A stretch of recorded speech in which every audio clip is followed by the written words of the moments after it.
The World Cup is so controversial this year because of the host country, Qatar.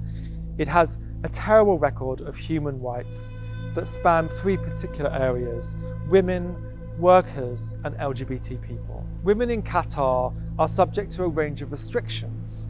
So if they want to travel somewhere or work somewhere, they have to ask permission from a man. It is perhaps not quite as restrictive as some countries, perhaps not quite as restrictive as Saudi Arabia, but nonetheless, women do not enjoy the same rights or freedoms as women in most of the rest of the world. This is of great concern to human rights defenders around the world. The treatment of workers has received more attention than anyone else in the lead up to the World Cup. After 2010, when it was announced that Qatar would be hosting the Cup, they began building stadium for the tournament. And the workers involved were subject to pretty terrible infringements upon their liberties.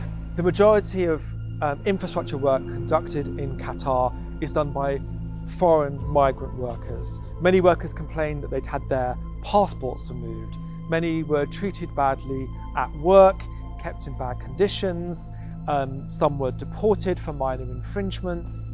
And while there, many also experienced racism from Qatari nationals, particularly those from South Asian backgrounds, as well as Filipino and other countries in Southeast Asia.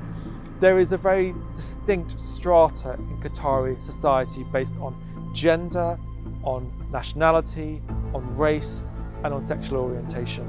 The conditions for LGBT people in Qatar are extremely bad.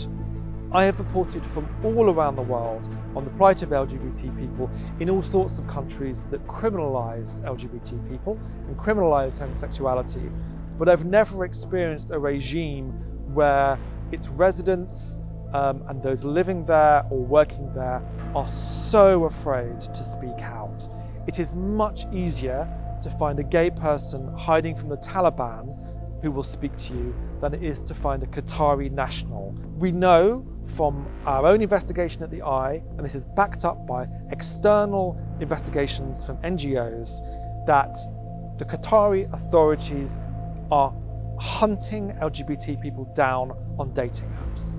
They are entrapping them on Grindr. They are catfishing them. They are posing as men wanting to meet for sex, luring them to hotel rooms, and when they get there, they are arrested, sometimes they are beaten, sometimes they are raped, and then they are deported.